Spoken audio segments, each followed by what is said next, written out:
The top floor of the Platinum Tower offered a privileged view of Chicago. Nathan Reynolds observed the city through his office window as the hands of his wristwatch marked exactly 5 in the afternoon. On his polished mahogany desk, 3 cell phones rang simultaneously. His assistants knew not to interrupt that moment. The last 15 minutes of each day were sacred, dedicated to contemplating the horizon of buildings that he had helped build over the past 20 years.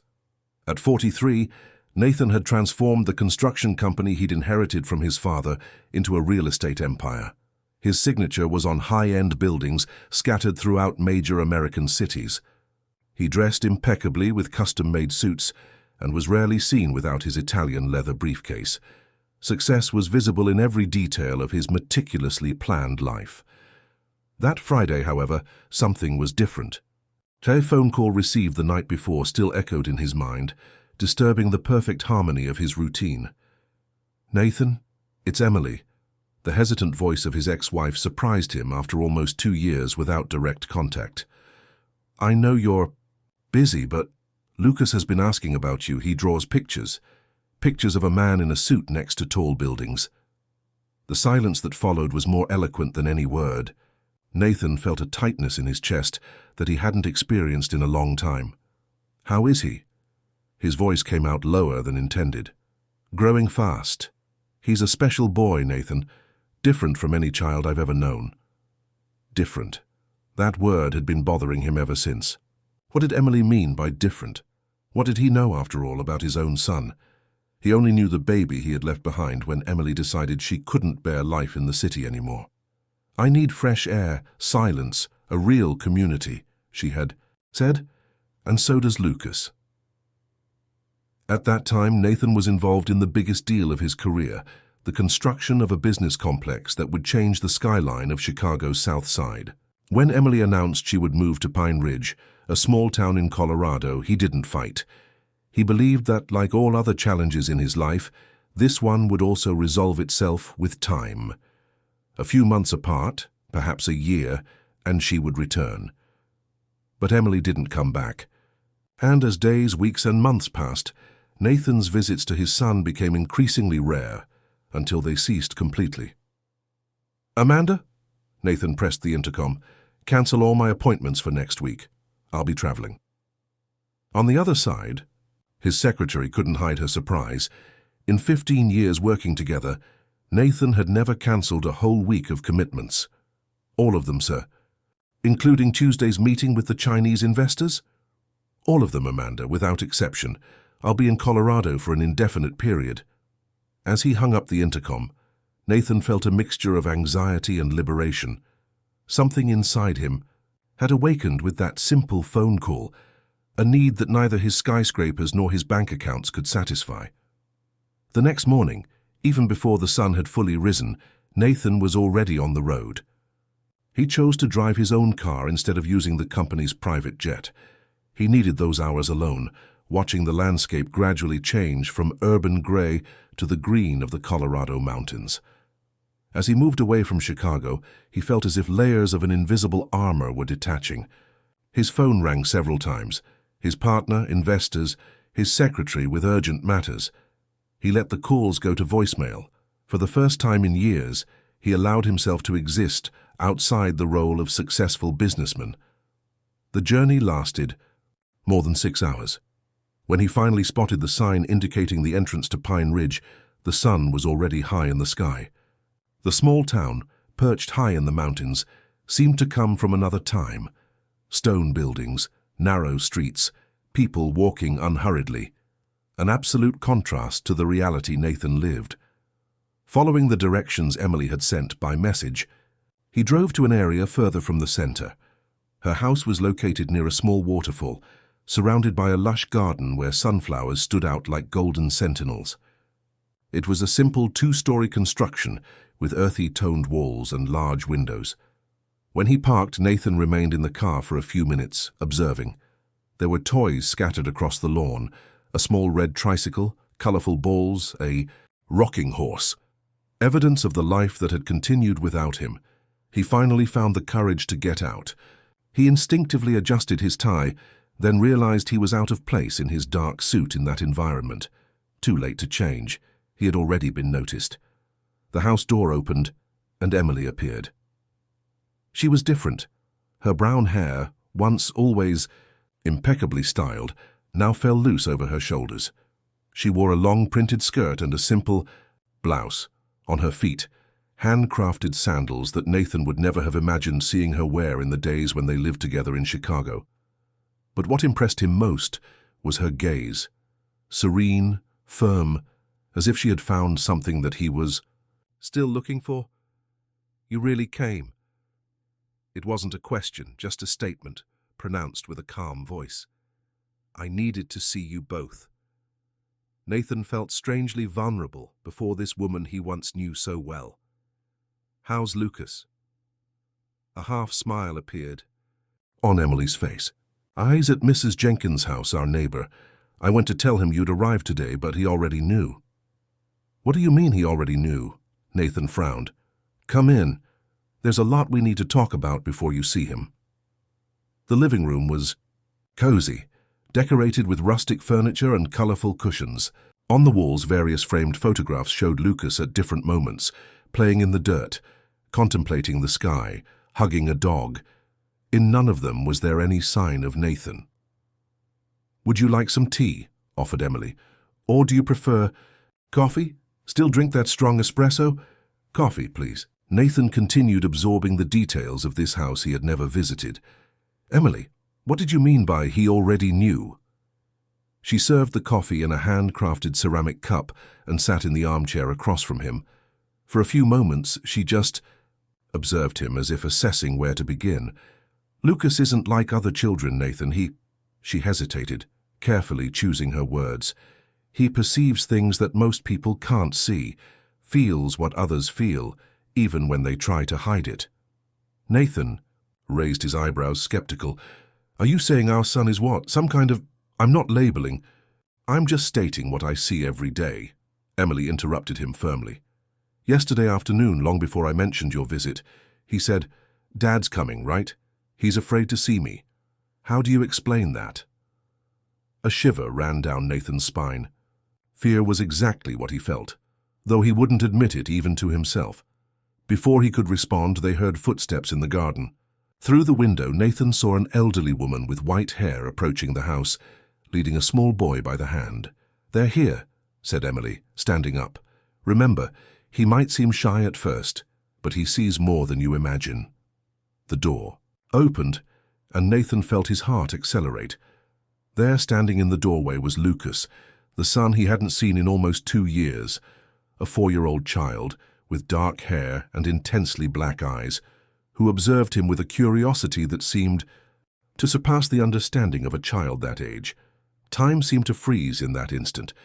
Nathan realized that despite all his professional achievements, that small being before him represented the greatest mystery and the greatest challenge of his life. If this story interested you, don't forget to subscribe to our channel and give it a like. Let us know from which city you're watching us. We continue. The silence that settled in the room seemed dense, almost palpable. Nathan remained seated, unable to find the right words. Lucas, for his part, showed neither enthusiasm nor rejection. He just observed him with a disconcerting intensity for a 4-year-old child. "Hi, Lucas," Nathan finally managed to say, his voice sounding strangely formal. "You've grown so much." The boy tilted his head slightly to the side, as if analyzing not just the words but something far beyond them. Then, to Nathan's surprise, he walked slowly toward him. He stopped a few inches away, raised his small hand, and touched his father's face. "Why are you sad in here?" he asked, pointing to Nathan's chest. The question, asked with childlike naturalness, hit Nathan like a precise blow. He felt his face heat up and a knot form in his throat. How could that child perceive something that he himself refused to admit? Emily and Mrs. Jenkins exchanged meaningful glances. The elderly lady smiled gently before saying goodbye. "I'll leave you alone. If you need anything, I'm next door." When the door closed, Emily approached. "Lucas, why don't you show Daddy your room? Didn't you prepare a special drawing?" The boy nodded, holding Nathan's hand naturally. That touch, so simple, provoked an inexplicable wave of emotions in the businessman, as if a gentle electric current ran through his body, awakening dormant sensations. Memories of his own childhood, moments he thought forgotten, emerged with a disconcerting clarity. Lucas's room was a unique universe. The light blue painted walls were decorated with children's drawings, small clay sculptures, and handcrafted mobiles. A low bookshelf housed colorful books and educational toys. Through the open window came a gentle breeze that delicately swayed the natural fabric curtains. "I made this for you." Lucas handed Nathan a sheet of paper where he had drawn, with the skill possible for a child his age, two figures holding hands, one large and one small, in front of what appeared to be a mountain. "It's you and me at Eagle Rock," explained the boy. "We're going there tomorrow." Nathan looked at Emily, confused. She raised her eyebrows. "We didn't plan anything about Eagle Rock," she clarified. "It's a local tourist spot. Lucas has never been there, but he's been insisting for days that you need to visit the place together." That was just the first of many intriguing situations that Nathan would experience in the following days. During dinner, he noticed that Lucas ate slowly, observing the adults attentively. At one point, the boy raised his eyes from his plate and said, without any apparent context, "Mommy likes when you smile. It's been a long time since she's seen it." Emily instantly blushed, averting her gaze to her own plate. Nathan, disconcerted, tried to smile, feeling vulnerable and exposed before that child, who seemed to read beyond appearances. That night, accommodated in the guest room, Nathan tossed and turned in bed, unable to fall asleep. His cell phone constantly vibrated with unanswered messages and emails. The empire he had built continued functioning, demanding decisions, approvals, guidance.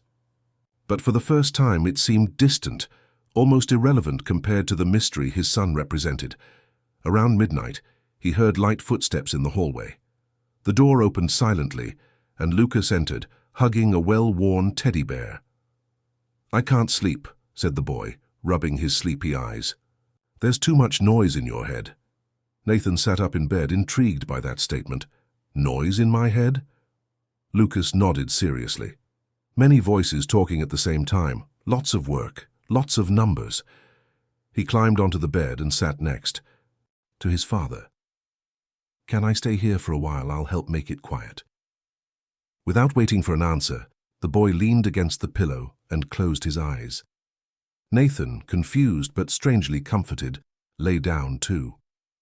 To his surprise, he felt an unusual calm spreading through his body, as if all the agitated thoughts that kept him awake were gradually silenced. The next morning, he woke up alone in bed. For a few moments he imagined he had dreamed of Lucas's nighttime visit, but the teddy bear left on the pillow confirmed the reality of the episode. In the kitchen, he found Emily preparing breakfast.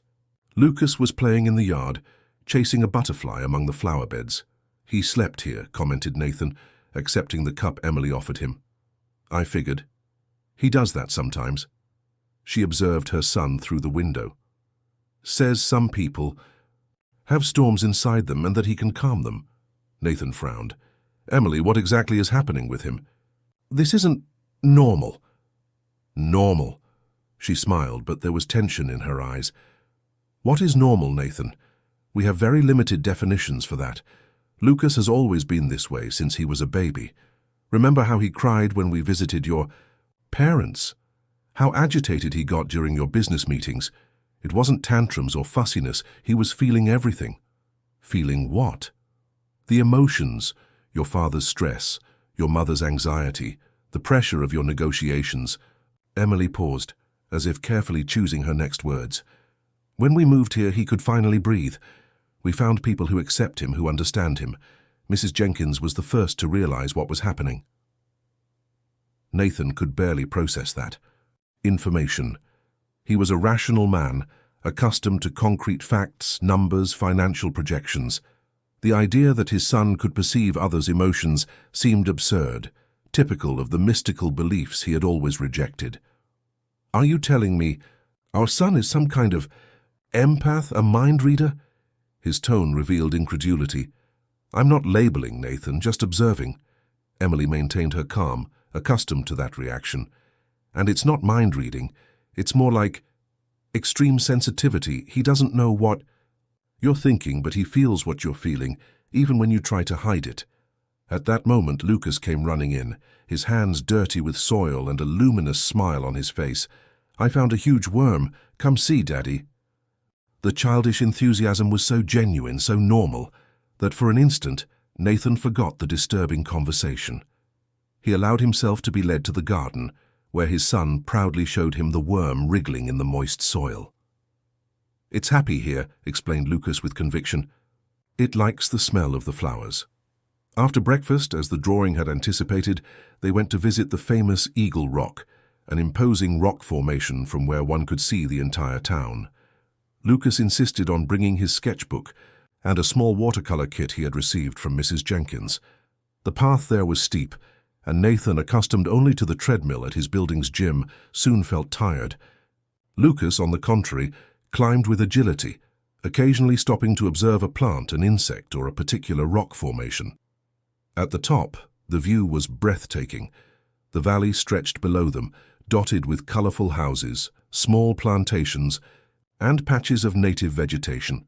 The sky, an intense blue, seemed closer there. It's here, announced Lucas, sitting on a flat rock. He opened his sketchbook and began to prepare the watercolors. Nathan observed, intrigued, as his son mixed the colors with unusual concentration for his age. With hesitant but intentional brushstrokes, Lucas began to form an image on the page, a simplified representation of the landscape, but with vibrant colors that captured the essence of the place. Grandma Irene liked it here, commented the boy without raising his eyes from the drawing. Nathan felt a chill. Irene was his mother, who had passed away when Lucas was still a baby. The boy had never known her. How do you know about Grandma Irene? He asked, trying to keep his voice casual. Lucas shrugged, as if the answer were obvious. She tells me stories when I'm sleeping. That answer, pronounced with childlike naturalness, made Nathan feel the world spin around him. He was about to question further when Lucas, without any warning, extended his hand and touched his arm. The moment the small fingers made contact with his skin, Nathan was flooded by an overwhelming wave of emotions. He saw himself as a child again, crying in his mother's lap after a severe scolding from his father. He felt the aroma of her perfume, the warmth of her embrace, the security of her whispered words. It was a memory he thought lost, a moment of vulnerability he had buried under layers of pragmatism and self-discipline. He abruptly pulled away, frightened by the intensity of the experience. Lucas observed him with those deep eyes without surprise or confusion, just a serene understanding that seemed misplaced on his childish face. Grandma Irene was afraid at first too, he said simply, returning to his drawing as if nothing extraordinary had happened. On the way back home, Nathan remained silent, processing the whirlwind of sensations and questions that morning had awakened. He was accustomed to controlling all aspects of his life: business, relationships, emotions. But there, before this child he barely knew, he felt completely lost. When they arrived, they found Emily talking with an elderly lady on the porch. It wasn't Mrs. Jenkins, but someone Nathan vaguely recognized, like a distant figure from his childhood. "Nathan, this is Mrs. Wilson," Emily introduced. "She knew your family many years ago when she lived in Chicago." The lady smiled, revealing deep wrinkles around her eyes.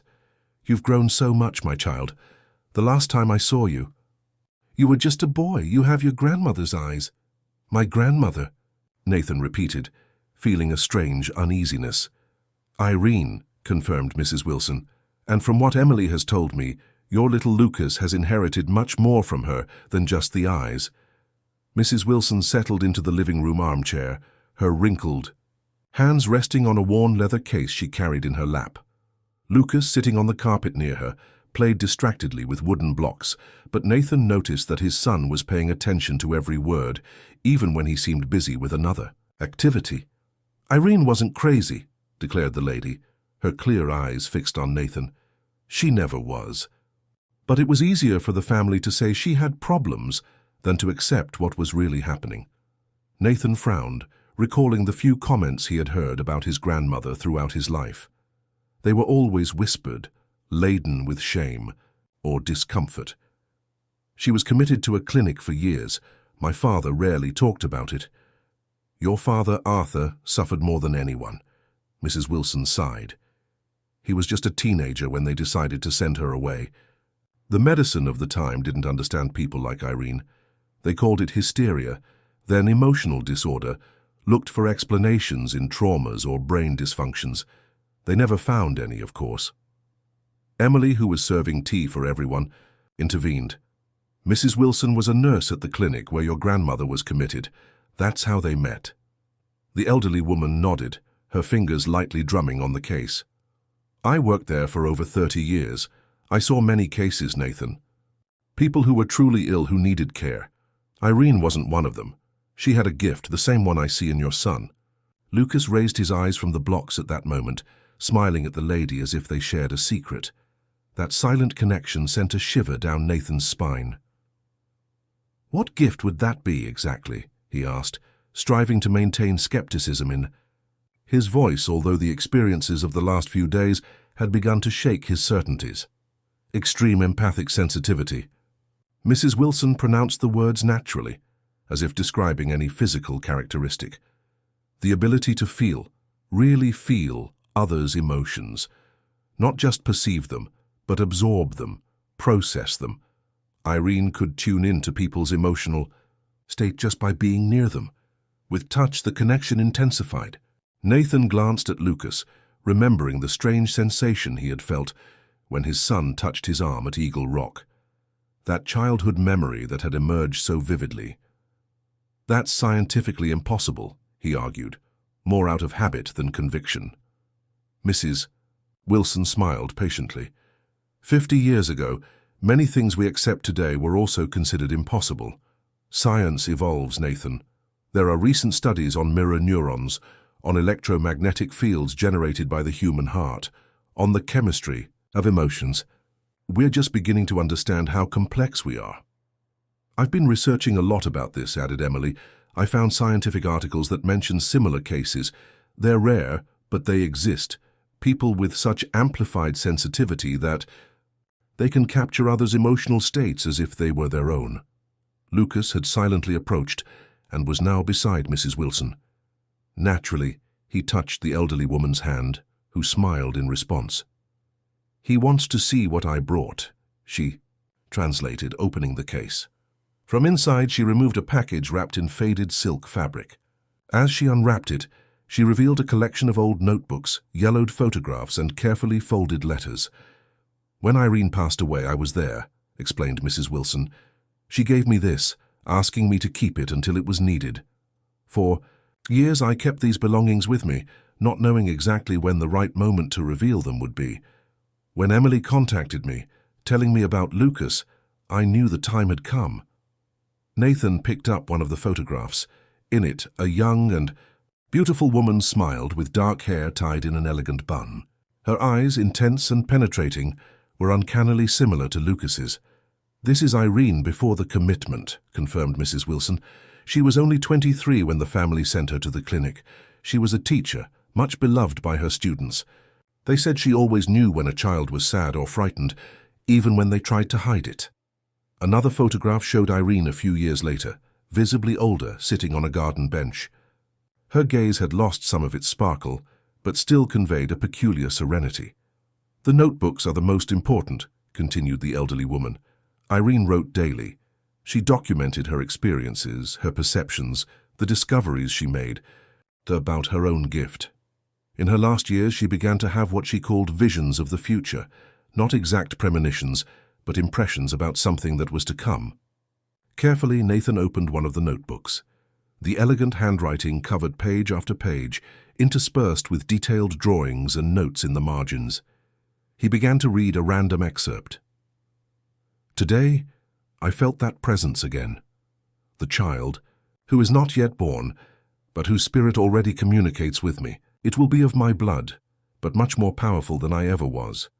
Where I only feel, he will transform, Where I only perceive, he will heal. His path will not be easy.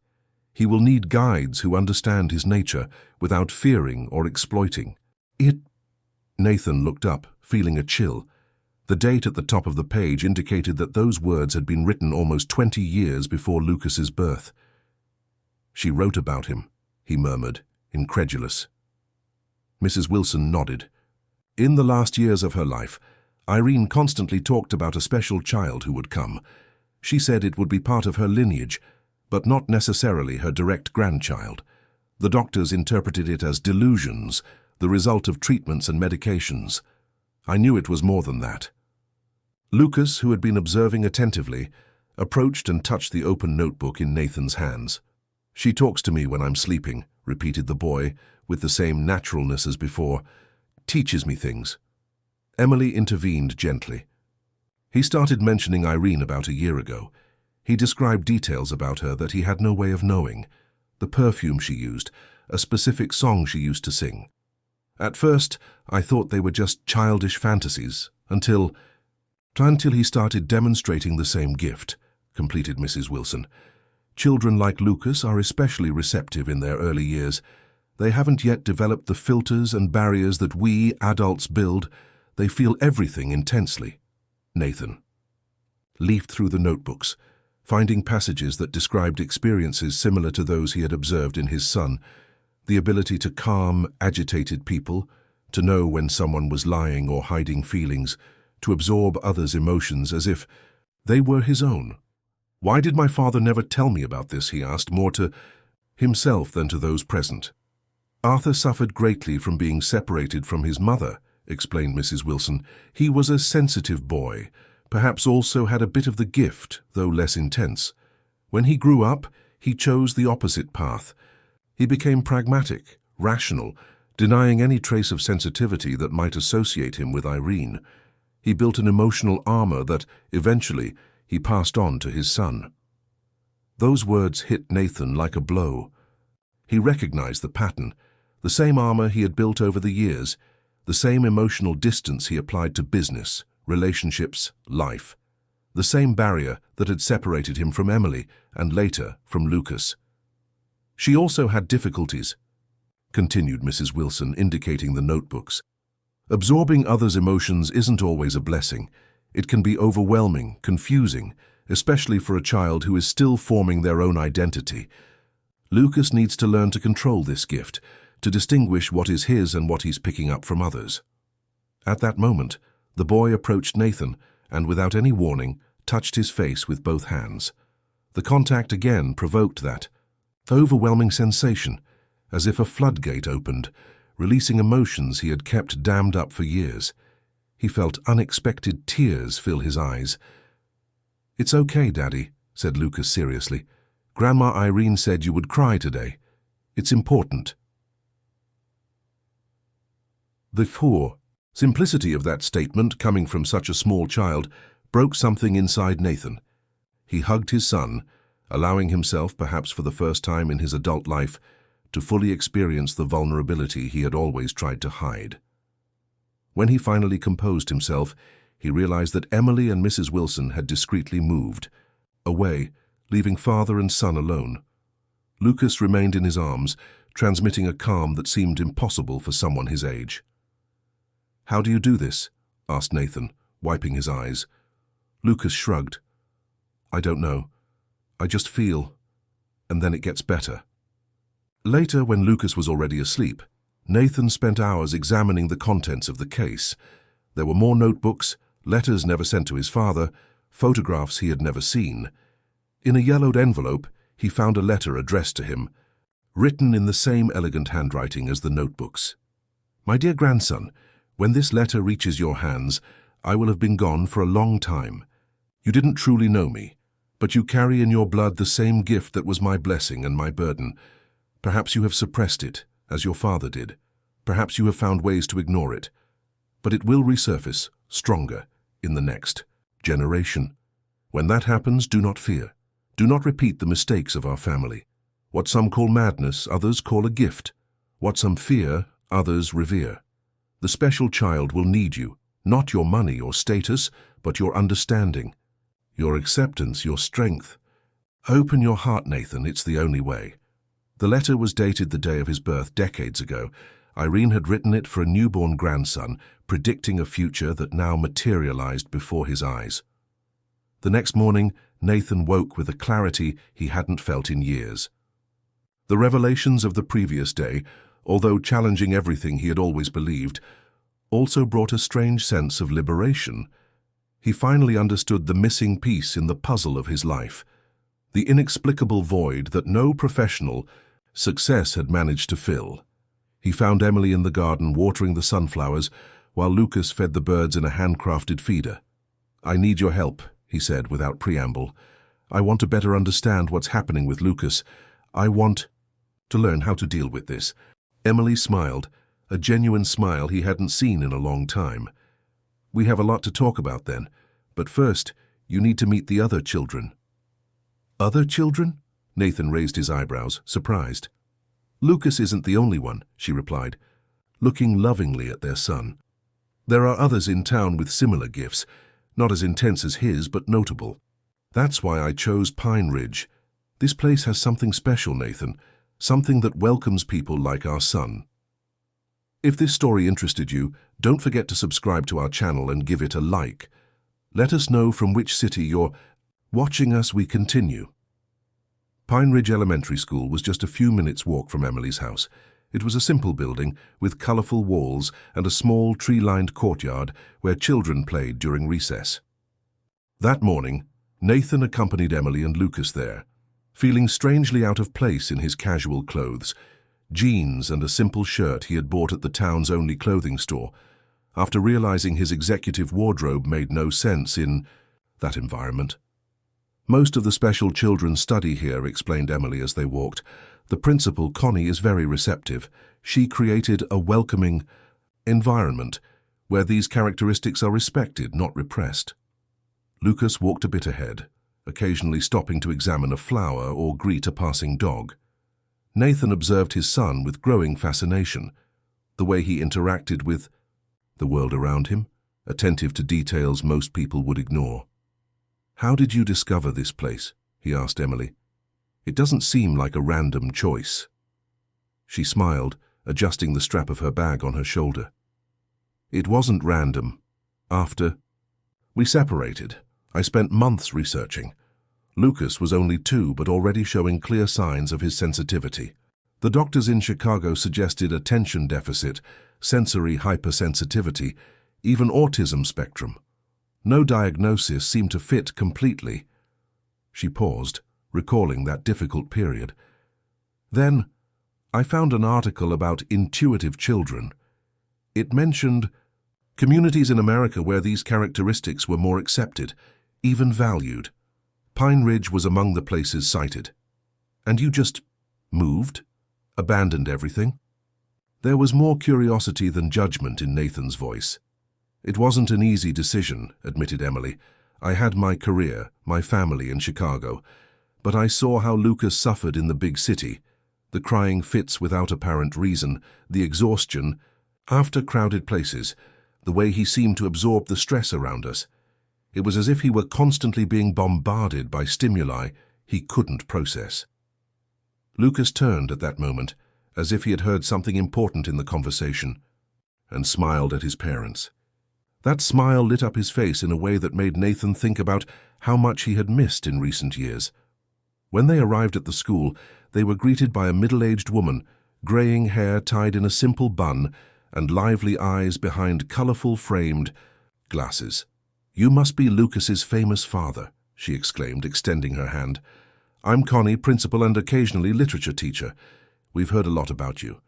Nathan accepted the greeting, intrigued. "I hope good things." "Lucas speaks of you with admiration," she replied with a gentle smile. "Children always know more than we imagine." The visit to the school revealed to Nathan a world completely different from the formal education he knew. The classrooms had flexible configurations, with spaces for group activities and more reserved corners for those who needed moments of tranquility. There was a special emphasis on arts, music, and contact with nature. In the back garden, a small vegetable plot was tended by the students themselves. We believe that education should respect the rhythm and individual characteristics of each child, explained Principal Connie as they walked through the space, especially those with particular sensitivities. In one of the rooms, Nathan observed through the window an activity in progress. The children, approximately 5 years old, were sitting in a circle, eyes closed, apparently practicing some kind of breathing exercise. Children's meditation, clarified the principal, noticing his interest. It helps all children, but is especially beneficial for those with elevated empathic sensitivity, like Lucas. It teaches them to create healthy boundaries, to distinguish their own emotions from those they pick up from others. During recess, Lucas was playing with other children when a small incident caught Nathan's attention. An older boy, about 7 years old, fell while running, hurting his knee. Before any adult could intervene, Lucas was already by his side. Naturally, he placed his hand on the boy's shoulder, who almost instantly stopped crying, his expression of pain transforming into calm. "He does that frequently," commented Emily, observing the scene. "He has a calming effect on other children. Almost all of them seek him out when they're upset or hurt." Principal Connie nodded. "It's a precious gift, but it has also attracted unwanted attention." Nathan frowned. "What kind of attention?" The principal and Emily exchanged worried looks. "Not everyone understands," replied Connie, choosing her words carefully.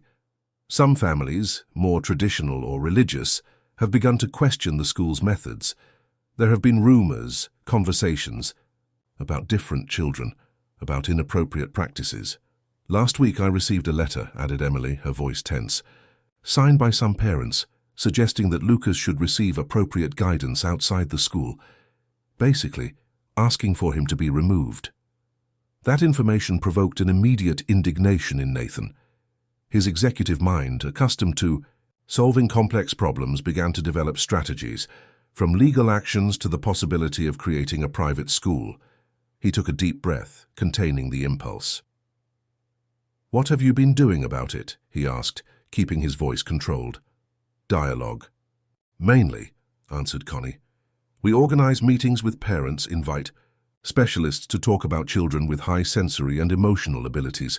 Some understand, others don't. It's a slow process." At that moment, they were interrupted by a woman who approached with rapid steps, pulling by the hand a girl of approximately 6 years. Her face was contracted in an expression of disapproval. "Principal Connie, we need to talk," she announced, in a tone that admitted no contestation. "My daughter came home yesterday saying that the boy Lucas put his hands on her head and that it made her see things. This is unacceptable. What kind of strange influence are you allowing here?" The principal maintained her calm, although Nathan could perceive the tension in her shoulders. "Mrs. Marlene, good morning. We can talk in my office with more privacy." "There's no need for privacy. I want everyone to know that I don't agree with these practices. My daughter came home talking about auras and feeling people's hearts. This isn't education, it's—" She hesitated, searching for the word. "It's mysticism. Inappropriate. For children." Nathan observed how Lucas, even at a distance, had stopped playing and was looking in their direction, clearly affected by the woman's hostile energy. His protective instinct immediately surfaced. "Ma'am," he intervened, stepping forward with the confident posture he used in difficult negotiations. "I'm Nathan Reynolds, Lucas's father. I'd like to better understand your concern." The woman examined him from head to toe, momentarily disconcerted. "Your son has been influencing other children with strange ideas. My Camilla has always been a normal, rational girl. Now she comes home with these stories about perceiving feelings, seeing colors around people." "And has this harmed your daughter?" "In any way?" asked Nathan, maintaining a cordial but firm tone. "Of course it harms. These are concepts that contradict our family values, our religion. Besides, it's creating a division among the children. Some are special, others are not." She crossed her arms, defiant. Before the discussion could escalate, Lucas slowly approached. He stopped in front of the woman, and to everyone's surprise extended a small branch of wildflowers he had picked. To make you less sad, he said, with that disconcerting simplicity that only children possess. Your head hurts a lot today. The woman froze, visibly disturbed. She instinctively raised her hand to her temple, a gesture that confirmed the boy's words. How did you... She stammered, taking a step back. I've had a migraine since yesterday, but I didn't mention it to anyone. Lucas just smiled, still offering the flowers. After a moment of hesitation, the woman mechanically accepted them, her face a mixture of confusion and discomfort. I just want to help, added the boy. Camilla is my friend. She also sees beautiful things. Little Camilla, who had been hiding behind her mother, peeked out timidly and smiled at Lucas. There was a silent communication between the two children that the adults could only witness, without fully understanding. Principal Connie took advantage of the moment to suggest again a conversation in her office. This time Mrs. Marlene agreed, still visibly shaken by the small encounter. When they moved away, Nathan knelt before his son. How did you know she had a headache? Lucas shrugged. It was red and dark here, he explained, pointing to his own temple. And she was very angry on the outside, but very sad inside. People get angry when they're afraid or in pain. The simplicity of that observation deeply affected Nathan. How many times had he himself masked insecurities, fears, and pain with a facade of irritation or coldness? How many decisions in his corporate life had been made from that place of defense, not true strength? In the days that followed, Nathan completely immersed himself in Lucas's universe. He accompanied his son to school, participated in community activities, talked at length with Emily about the challenges and discoveries of recent years. At night, he pored over Irene's notebooks, finding surprising parallels between his grandmother's experiences and those of his son. In one of the notebooks, he found a particularly touching passage. The gift is not something one possesses, but something one is. It cannot be separated from the person, just as you cannot separate the blue color from the sky. Trying to repress it causes suffering. It's like trying to prevent a flower from growing toward the sun. The real challenge is not to control the gift, but to learn to live harmoniously with it, understanding its limits and possibilities. Those words provoked a deep reflection in Nathan. For years he had repressed any trace of sensitivity in himself, considering it a weakness incompatible with the business world. Now, confronted with his son's example, he began to question that belief. One afternoon, while Lucas was taking his nap, Emily found Nathan sitting in the garden, contemplative. "A penny for your thoughts," she said, sitting beside him on the wooden bench. Nathan smiled slightly. "I'm not sure they're worth that much. I'm just processing. All this, it's as if my entire life had been built on a partial understanding of reality." Emily nodded, understanding. "I know how it is. When I began to realize what was happening with Lucas, I also went through that recalibration. Everything I believed, everything I considered right or wrong, possible or impossible, needed to be reviewed." "How did you deal with it?"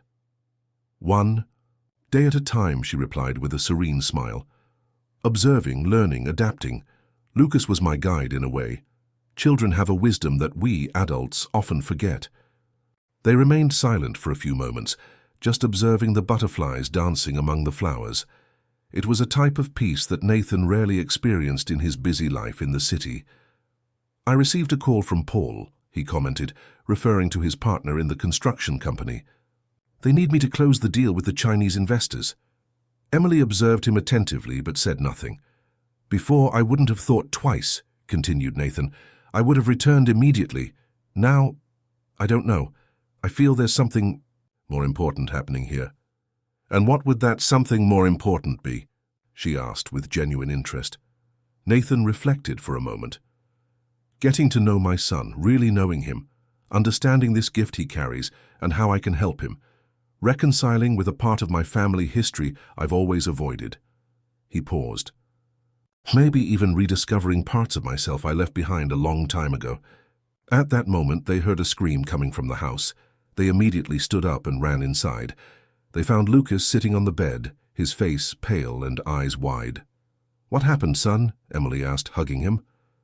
"The school," murmured the boy, his voice trembling slightly. "There's going to be a big meeting, angry people. They want to take me away from there." Nathan and Emily exchanged worried looks. How could Lucas know about a meeting that hadn't happened yet? The answer came that same night, when Principal Connie called. A group of parents had formally requested an extraordinary assembly to discuss what they called unconventional practices at the school. Lucas's name had been specifically mentioned. "They're scared of what they don't understand," explained the principal, her voice tired. "It's always like this. Fear transforms into rejection, then into hostility." After hanging up the phone, Nathan felt a determination grow inside him. Not the cold and calculated determination of the businessman, but something deeper, more visceral. For the first time, he fully understood the words he had found in Irene's notebooks. Being the guardian of a special child is more than protecting their body. It is defending their right to be who they truly are. "We'll face this together," he said to Emily, who observed him with a worried expression. "I won't allow Lucas to go through the same as my grandmother. I won't let fear and ignorance define him." That night, sitting beside the bed where Lucas slept peacefully, Nathan made a decision that would change the course of his life.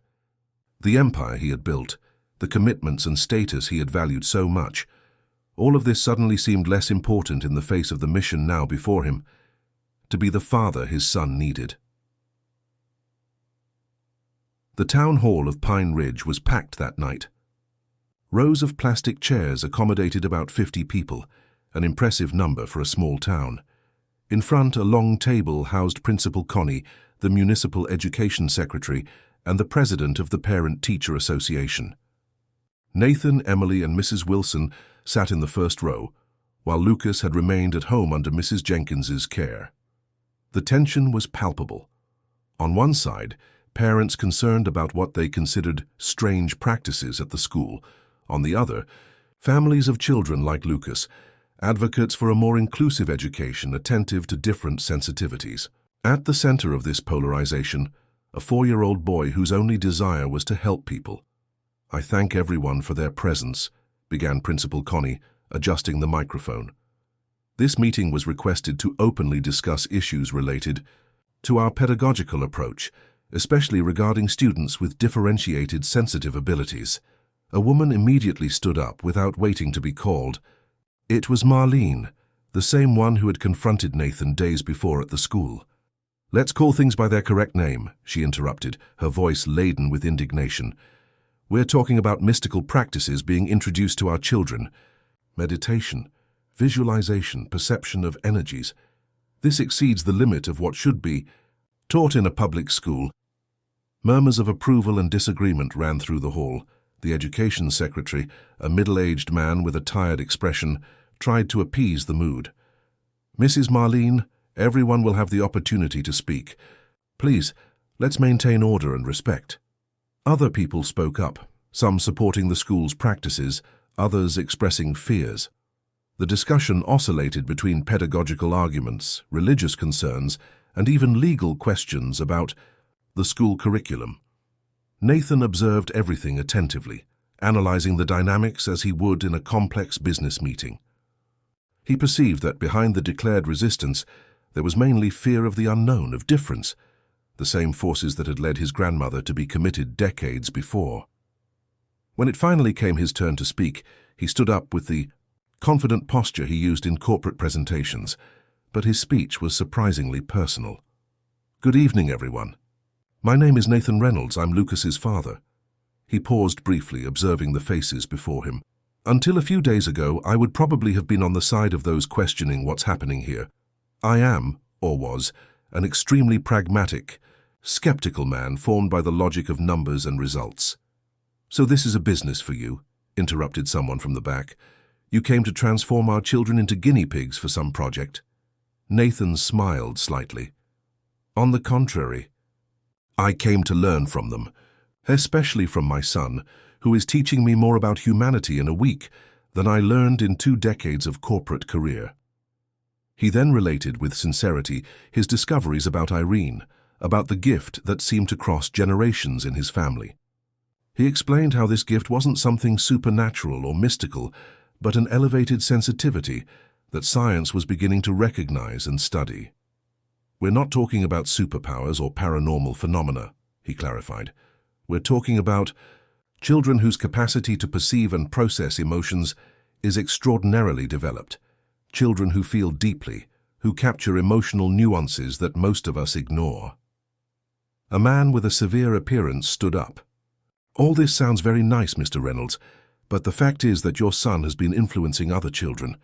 My Peter came home saying he can see when I'm sad or angry, even when I don't show it. That's invasion of privacy." Nathan took a deep breath, maintaining his calm. "I understand your concern, but think about this. Your son always knew when you were sad or angry, even without showing it. Children are naturally perceptive. The difference is that now he has words to express this. He's aware of this perception." Other people spoke up, some sharing positive experiences about how their children had benefited from the school's inclusive approach, others expressing fears about the impact of such practices on child development. When the discussion began to become circular, Emily asked to speak. Her voice was soft, but carried a firmness that silenced the hall. "Before we make any decision, I'd like to invite everyone to get to know these children better, not through rumors or assumptions, but through direct experiences. I propose an open house day at the school, where parents and community can observe the activities, talk with students and teachers, draw their own conclusions." The proposal generated debate but was eventually accepted.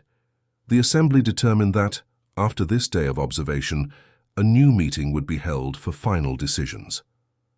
As they left the town hall late at night, Nathan felt mentally exhausted, but also strangely energized. It was a familiar feeling of challenge, the same he experienced before complex negotiations or ambitious projects. "You were brilliant in there," commented Emily, as they walked under the starry sky of Pine Ridge. "I never imagined that pragmatic executive from Chicago would become the advocate for sensitive children." Nathan laughed softly. "Neither did I. I think life has more imagination than we do." When they arrived home, they found Lucas awake, calmly, drawing in the living room under Mrs. Jenkins's supervision. The boy looked up and smiled. "Everything went well," he said, not as a question but as a statement. "People will understand better now." Mrs. Jenkins said goodbye, giving Nathan a meaningful look before leaving. He knew exactly what was happening at the meeting. He even described the colors of the education secretary's clothes. After Lucas finally fell asleep, Nathan remained on the porch, contemplating the lights of the small town that spread through the valley below. His phone rang. It was Paul, his partner, for the 5th time that day. "Nathan, we need a decision from you," said Paul without preamble when he finally answered. "The Chinese are pressing. Either we close the deal this week or they'll look for other partners." "What's the exact deadline?" asked Nathan, his mind already calculating possibilities. "Friday at the latest. We need you here, Nathan, in person. They respect only you in these negotiations." Friday, exactly the day scheduled for the open house activity at the school. Nathan felt the weight of that coincidence, or perhaps it wasn't a coincidence at all. "I'll think about it, Paul. I'll give you an answer tomorrow." As he hung up, he found Emily standing in the porch doorway, observing him. "Problems at work?" she asked, approaching.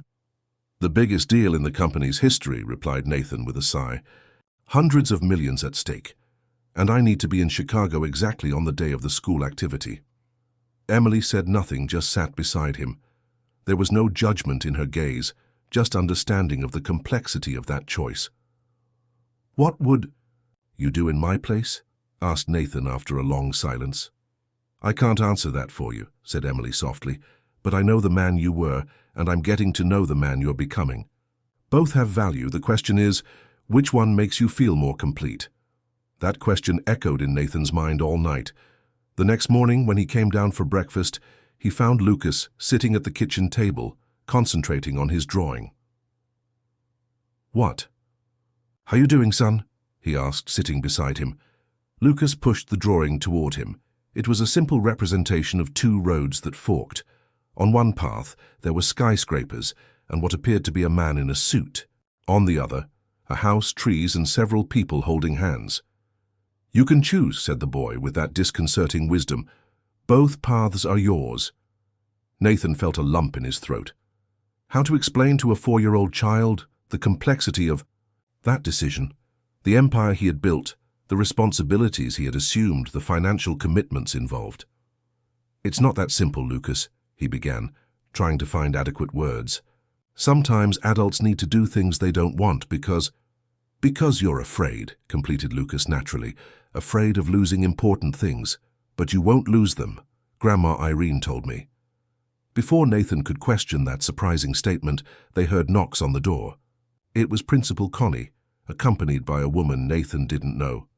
"Sorry for the unannounced visit," said the principal, "but something happened that you need to know. This is Helen, Matthew's mother." The woman seemed nervous, wringing her hands and casting hesitant glances at Lucas, who continued drawing calmly. "My son has had a high fever since yesterday," explained Helen. "Nothing we did would bring it down. The doctors suspected an infection but couldn't find the cause. Early this morning, Matthew woke up crying, saying he needed to see Lucas urgently." Emily, who had joined them, frowned. "Matthew is only 6, right? How did he end up here?" "He didn't come," replied Helen, her voice trembling slightly. "I calmed him down and promised I would check. The thing is, Matthew said Lucas was calling him in a dream, saying he knew how to help him." Everyone looked at Lucas, who had stopped drawing and was now observing the visitor with his intense eyes. "Matthew swallowed a coin," he said simply. "Kid's hurting him in here." He pointed to his own abdomen on the right side. Helen paled. "How can you know that? Not even the doctors." "I can see," replied Lucas, as if it were the most natural thing in the world. "It's shining inside him. It hurts a lot." The information was enough for Helen to rush back to the hospital with the new clue. Hours later, they learned that an X-ray had confirmed Matthew had swallowed a coin days before, without his parents noticing. The object was lodged in his appendix, causing inflammation and fever. The case spread quickly through the small town. That wasn't the first time Lucas had demonstrated an extraordinary perception that helped someone, but never so dramatically. For some people, the event only confirmed their fears. The boy possessed unnatural abilities that defied rational explanations. For others, it was proof of a special gift that deserved to be respected and even celebrated. More cases began to emerge. An elderly woman reported that Lucas, when visiting her with Emily, had insisted she needed to fix her heart. Days later, tests revealed an arterial blockage that could have caused a heart attack. A teenager, known for his aggressive behavior, became notably calmer after a brief interaction with the boy in the park.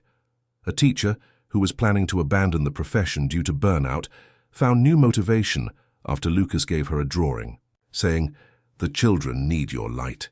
For Nathan, each new report was both inspiring and disturbing. His son's gift was real and powerful. More than simple empathy or sensitivity, it was a genuine ability to perceive what others couldn't see, to connect at a level that defied conventional explanations.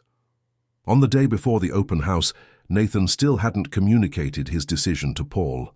His partner called incessantly, increasingly anxious. The deal with the Chinese investors represented not just profit, but the consolidation of the company as an international power. It was the culmination of everything Nathan had built in 2 decades of hard work. That afternoon, while walking with Lucas through the town square, a small crowd formed around them. Some were curious, attracted by rumors. Others, people who wanted to thank or ask the boy for help. "This is getting out of control," murmured Nathan, holding his son's hand more tightly, feeling the protective instinct surface before the stares and whispers. An elderly woman made her way through the people. "Please," she implored, addressing Lucas. "My grandson is suffering so much.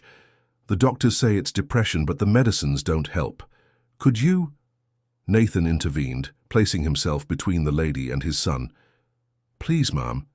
He's just a child. A blessed child," she insisted. "Everyone is talking about how he helped the boy with the coin, how he predicted the heart problem of Mrs. Gertrude." Others joined in. relating stories, asking for help for sick relatives, asking questions about the future. Lucas, normally calm, began to show signs of discomfort, clinging to his father's leg and hiding his face. Nathan felt a wave of indignation grow inside him. He raised his voice, surprising even himself with his firmness. "Enough. My son is not a circus attraction nor a miraculous healer. He's a 4-year-old child who deserves respect and privacy." The crowd backed away, some embarrassed, others resentful. Nathan picked Lucas up in his arms and made his way through the people, feeling his son's small body tremble slightly against his. "It's okay, Daddy," whispered Lucas in his ear. "They're just scared and sad. Everyone gets like that sometimes." Understanding coming from someone so young broke Nathan's heart. His son, a child who should only be concerned with toys and cartoons, already carried the weight of perceiving and absorbing others' suffering. When they arrived home, they found Emily and Mrs. Wilson talking tensely in the living room. From the expression of both, he immediately knew something had happened. "What is it?" he asked, still with Lucas in his arms. Emily bit her lip, hesitant. "I received a call from the school. Some parents are organizing a protest for tomorrow. They say they won't allow their children to attend the same institution as a child, they consider abnormal." The word fell like a stone in the environment. Nathan felt Lucas stiffen in his arms. The boy had perfectly understood the meaning of that. "They won't want us here," said Lucas softly, his small voice carrying an adult understanding of the situation. "Like they did with Grandma Irene." At that moment, while hugging his son and meeting Emily's worried gaze, Nathan felt something crystallize inside him. Her certainty that transcended rational calculations, cost-benefit spreadsheets, or corporate strategies. He picked up the phone and dialed Paul's number. "I need you to take over the negotiation with the Chinese," he said without preamble. "I trust you completely to close this deal." "Nathan, have you lost your mind?" Paul's voice revealed incredulity. "We're talking about the biggest contract in the company's history. They demand your presence personally." "I have something more important to resolve here," replied Nathan, with a calm that surprised even himself. "Something that no one can do in my place." As he hung up, he found the gazes of Emily and Mrs. Wilson fixed on him, the first with admiration, the second with silent approval. "What exactly do you intend to do?" asked Emily. Nathan smiled, a smile that mixed determination and a newly discovered serenity. "What I should have done from the beginning, be the father Lucas deserves, and ensure that what happened to Irene never repeats itself in our family." The morning of the open house day dawned with a low fog covering Pine Ridge, common in that mountainous region. Nathan woke before sunrise, after a night of restless sleep. He found Lucas already awake, sitting on the porch, observing the gradually brightening sky. "Couldn't sleep, son?" he asked, sitting beside the boy. Lucas shook his head negatively. "Too many dreams. Grandma Irene was there. She said today is an important day." Nathan smiled, already accustomed to his son's mentions of the grandmother he had never known in life. "And what else did she say?" "That you'll do the right thing." Lucas turned to look at him, his dark eyes reflecting the first light of day. "She's proud of you, Daddy." Those simple words deeply touched Nathan. He hugged his son, allowing himself to fully feel that connection, which for so long he had neglected. As the house awakened, Nathan helped Emily prepare breakfast. There was a renewed intimacy between them, not a return to the previous relationship, but something new built on more honest and deep foundations. "I'm nervous about today," confessed Emily, beating eggs in a bowl. "If the protest really happens—" "It will happen," confirmed Nathan with the assurance of someone who had faced many battles. "But we're prepared." In the last 24 hours, he had worked tirelessly, mobilizing resources and people, phone calls to influential contacts, strategic meetings with Principal Connie and families of other sensitive children, research on educational legislation and children's rights. The meticulous and efficient executive had resurfaced, but now in service of a much more personal and significant cause. When they arrived at the school, they found a divided scenario. On one side, a small group of protesters with signs saying, "Traditional education" and "Against mystical practices." On the other, a surprisingly larger number of supporters. Families, teachers, and even elderly community members who came to demonstrate solidarity. "You managed to gather all these people?" asked Emily, impressed. Nathan shook his head. "Just a few. The rest came on their own. It seems Lucas has more admirers than we imagined." Among the supporters, Nathan recognized Helen, Matthew's mother, the elderly woman who had been diagnosed with an arterial blockage, the teenager who had become calmer after meeting Lucas, people whose lives had been touched in one way or another by the boy's gift. The most surprising presence, however, was in the opposite group. Marlene, the woman who had been one of the main voices against Lucas, was visibly uncomfortable among the protesters, as if she wasn't sure she belonged on that side. The open house day proceeded as planned. Visitors toured the classrooms, observed activities, talked with teachers and students. Lucas participated normally in the school routine, although Nathan noticed how his son occasionally withdrew when attention focused excessively on him. During the break, an incident occurred that would change the course of events. One of the children, son of one of the most vocal protesters, fell in the courtyard, suffering a deep cut on his knee. While adults ran to help, Lucas calmly approached. Before anyone could stop him, he knelt beside the injured boy and placed his hand on his knee. What followed was witnessed by dozens of people. The boy, who was crying uncontrollably, calmed almost instantly. His expression of pain transformed into serenity. When Lucas removed his hand, the bleeding had significantly decreased. "It doesn't hurt anymore," declared the boy, surprised, carefully touching his own wound. The child's father, a man who minutes before was protesting against Lucas's presence at the school, was astonished. He approached hesitantly, examining his son's knee. "What did you do?" he asked Lucas, his voice a mixture of fear and admiration. Lucas shrugged with characteristic simplicity. "I just took away the pain. It didn't need to be there." That moment, apparently simple, generated a wave of commotion. People who were observing commented in low voices, some with expressions of amazement, others with tears in their eyes. The injured boy's father seemed deeply shaken, unable to reconcile his previous beliefs with what he had just witnessed. Nathan took advantage of the moment to take the initiative. He asked everyone to gather in the school's central courtyard, where he had prepared a small presentation. With Principal Connie's help, he had mounted an informative panel about highly sensitive children, including scientific articles, expert testimonials, and historical examples. "What we saw today wasn't magic or mysticism," he declared, addressing the gathered crowd. "It was empathy in its purest and most powerful form. There are people whose sensitivity transcends the limits we consider normal, people capable of connecting with others' suffering and somehow alleviating it." He then presented Mrs. Wilson, who shared her professional experience with similar cases. Next, a town doctor, Dr. Anderson, who had researched the subject after reports about Lucas, explained the most recent scientific theories about hypersensitivity and extrasensory perception. "We're not defending the inexplicable," continued Nathan, "but expanding our understanding of what is possible. 50 years ago, many neurological conditions were confused with possession or madness. Today, we better understand the spectrum of human experiences." Marlene, who had remained silent until then, raised her hand to speak. Her face was pale, her expression transformed. "I need to confess something," she said, her voice trembling slightly. "Since the day Lucas gave me those flowers and knew about my migraine, something changed.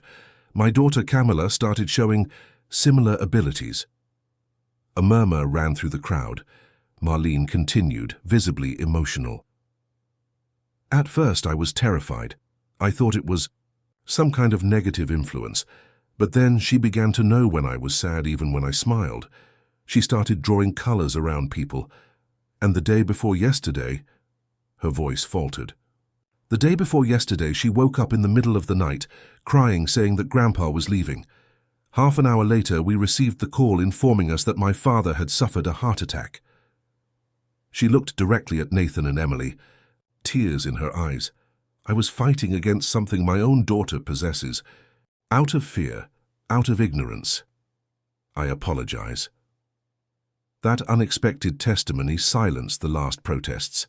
Other parents began to share observations about their own children, small episodes of extraordinary perception, moments of inexplicable connection, sensitivities they had ignored or repressed. By the end of the day, the atmosphere was completely different. What had begun as confrontation had transformed into dialogue. What had been fear had become curiosity. There were no more protesters at the school entrance, just people talking, exchanging experiences, seeking to better understand the phenomenon they were witnessing. When they were returning home, exhausted but relieved, Nathan received a call from Paul. "I don't know what the hell happened," said his partner, his voice oscillating between irritation and admiration. "But the Chinese agreed to close the deal with me.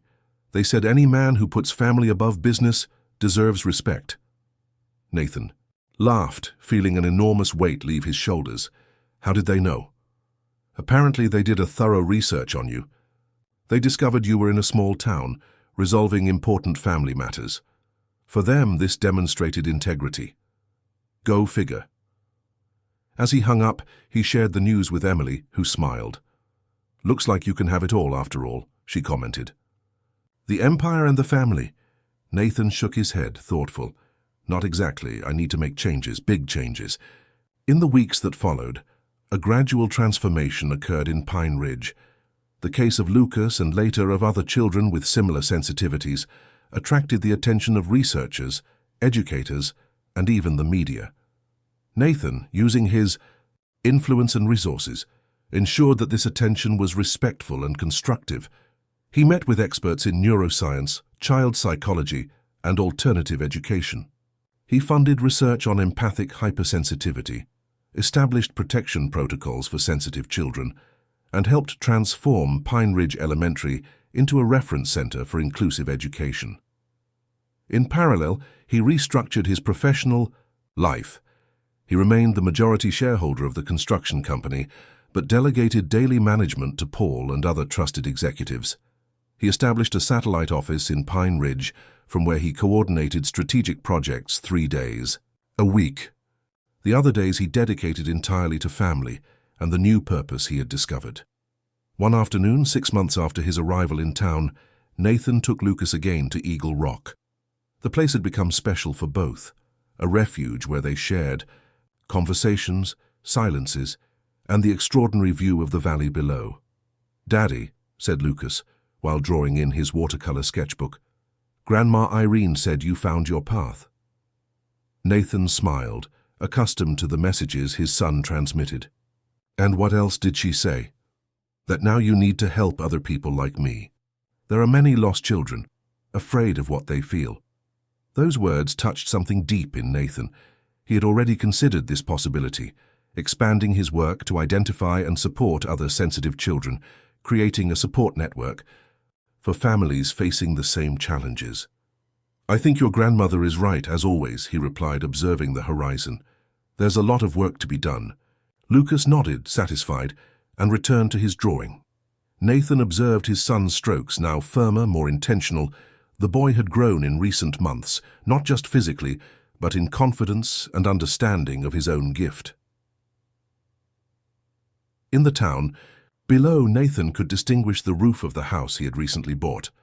A spacious construction, of stone and wood, with a view of the valley. Emily and he had decided to maintain separate residences, but close, gradually rebuilding a relationship based on mutual respect and shared love for their son.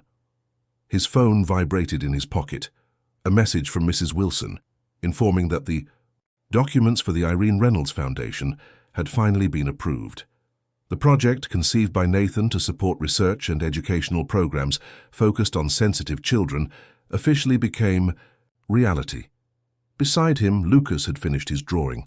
He showed it to Nathan, a representation of the town seen from above, with small points of light emanating from various houses, connecting like a luminous web.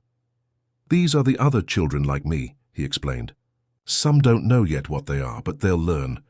Nathan hugged his son, feeling a deep emotion run through his body.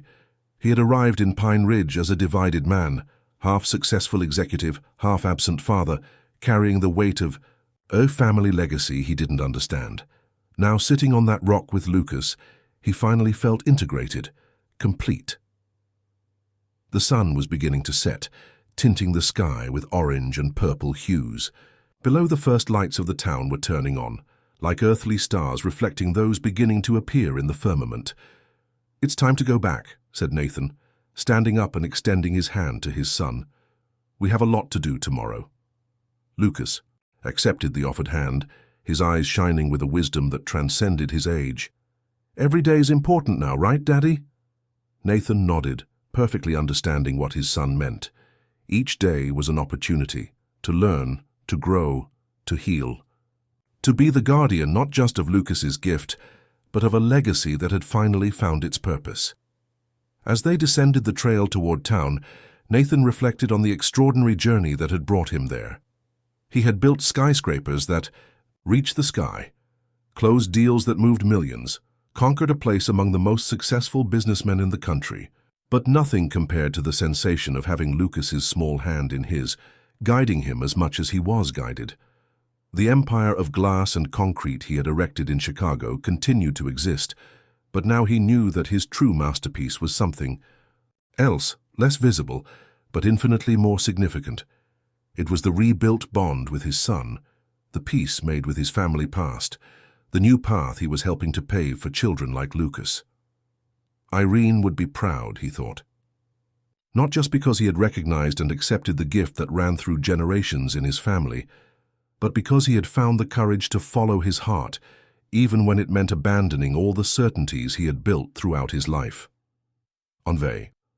The horizon, the mountains of Pine Ridge cut against the twilight sky, imposing and serene like silent witnesses of transformations that, although personal, had the power to echo far beyond that small valley. Nathan gently squeezed Lucas's hand, feeling a deep gratitude for the second chance he had received, the chance to be not just a builder of buildings, but a guardian of precious gifts, a townie protector of extraordinary sensitivities, a truly present father. And in that simple moment, walking down the trail with his son, he knew he had finally found his place in the world, not at the top of a skyscraper, but there, with his feet firmly planted on the ground, his heart open to the infinite possibilities of love, and his eyes turned to a future that, although uncertain, seemed full of purpose and meaning. Dear listeners, we hope that Nathan and Lucas's journey has touched your heart. To continue this emotional experience, we've prepared a special playlist with equally captivating stories. Find it here clicking to your left. If this narrative resonated with you, don't forget to subscribe to our channel and give this video a like. Daily, we bring unique stories that explore the complexity of human life in all its nuances. Share in the comments if you've experienced